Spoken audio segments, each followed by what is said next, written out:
Hi, welcome back to the Raildig channel. Today we're going to look at another tool for the Proxxon Hot Wire Cutter. This one is a foam circle cutter from GCmini. I have another tool from GCmini for the Proxxon, and that's the GCmini fence, which I'm a big fan of and use all the time. Alright, let's see what this circle cutter is all about.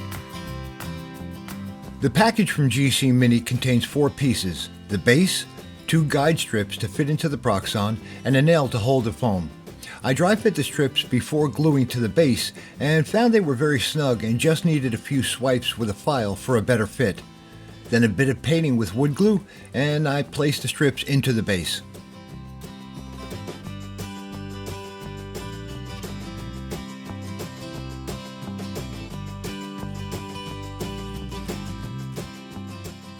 A couple of passes with Q-tips to clean excess wood glue, and a bit of wet paper towel or tissue to wipe down any excess glue from the top of the base where the tabs fit.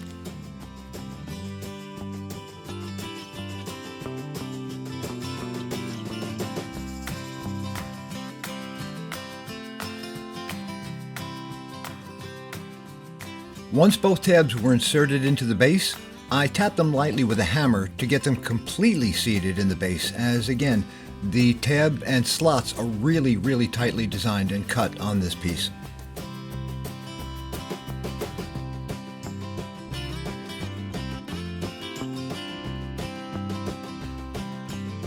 There's a recessed area for the nail head on the base, so I mixed up a bit of 5-minute epoxy to seat the nail permanently to the base from the underside.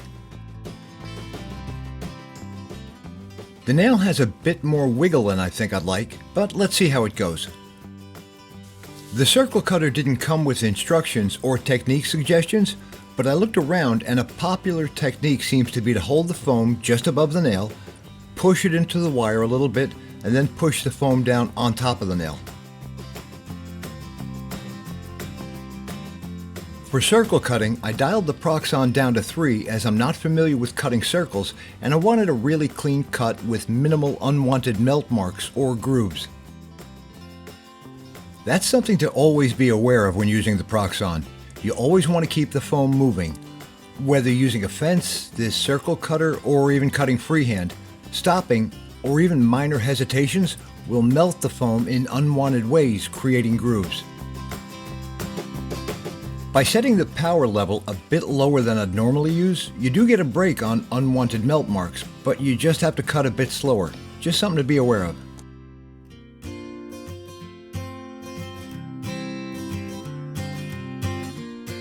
We have a pretty good circle here, but as you can see, the nail hole for this circle is a bit messy.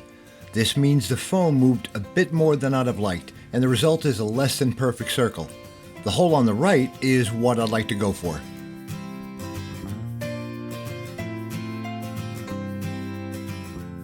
Okay, another test circle, and this one I actually had to laugh. Again, the same technique. Push the foam into the wire a bit, then push the foam down onto the nail.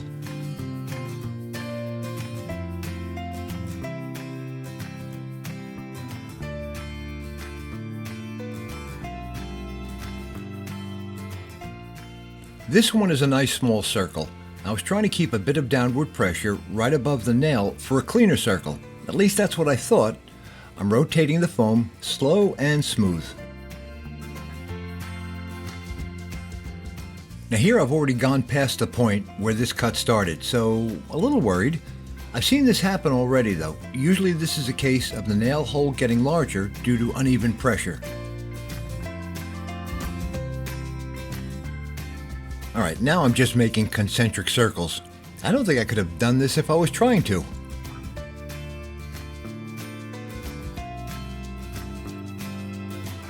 We're at 3 passes now. I think that's enough. Let's pop this piece off and have a look underneath.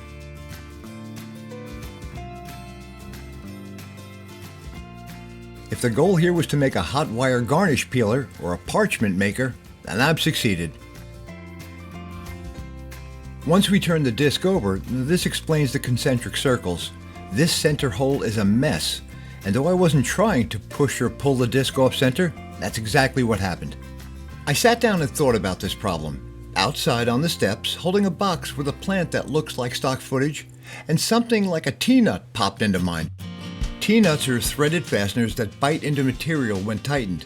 Now the holes on these are far too big, but maybe if I filled the threaded hole with something like steel epoxy, then drilled a perfectly centered vertical hole through it, the T-nut would get pushed into the foam and then the nail wouldn't move at all during the cutting. It's an idea that's worth chasing down, and I think I'll have a go at this in an upcoming video. For now, I've just added more epoxy around the nail head, as well as adding some epoxy around the nail itself on the top side of the board.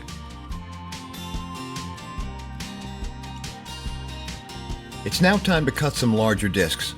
I've left the power setting on the Proxxon right around the 3 on the dial, and I'm going to cut through this very slowly.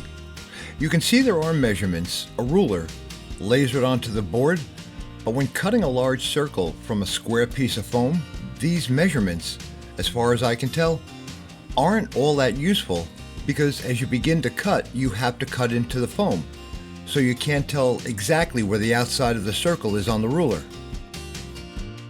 What I did here was to cut 4 squares, all the same size, using my fence. I then put a piece of black gaffer tape on the surface of the Proxxon and pushed the board to this mark before starting the circle cut. I don't think this is a perfect way to cut for accurate measurements, but for now it'll be fine.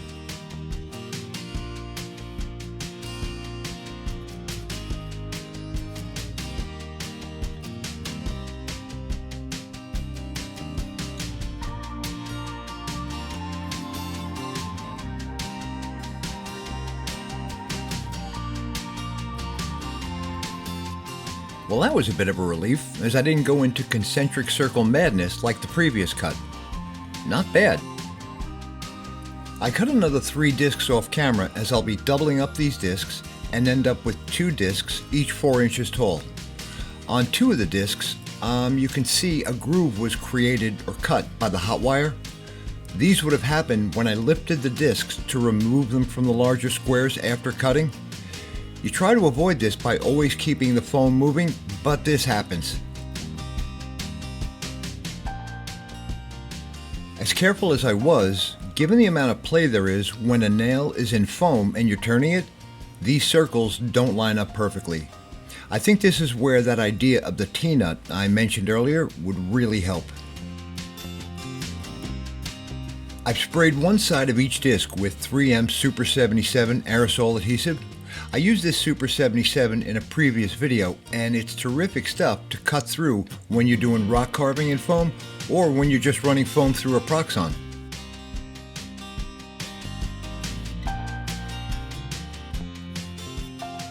Since these discs weren't perfect circles, I'm going to have another go in the Proxxon to make them as close to perfect as possible. And even if not perfect circles, the edges will be flush, and that's a pretty good start for today. I turned the power dial up just a bit to right around 4 on the Proxxon, and still going very slowly as I cut. As I just mentioned, another benefit to using the 3M Super 77 is that it goes through the hot wire cutter very nicely, as you can see. I'll be using these discs in another video on rock carving on a circular piece. More rock foam carving practice is always a good thing. But a project I'm really looking forward to is to cut larger discs, maybe a bit more than 10 inches in diameter, and create a pizza layout using Kato compact track and end scale. That, I think, is going to be a lot of fun. You can see here that, again, I ran past the original circle cut line.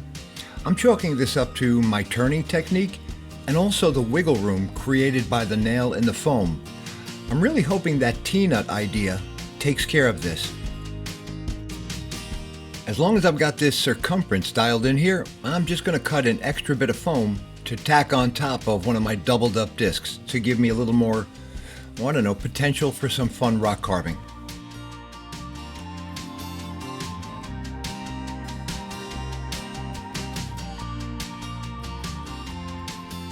Another application of 3M Super 77 to each side of the foam here, and we're good.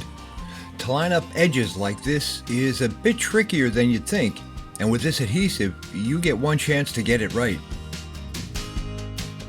At the very least, this top section of foam will get carved into rocks, so a 100% dead-on match on the edges isn't quite as critical here.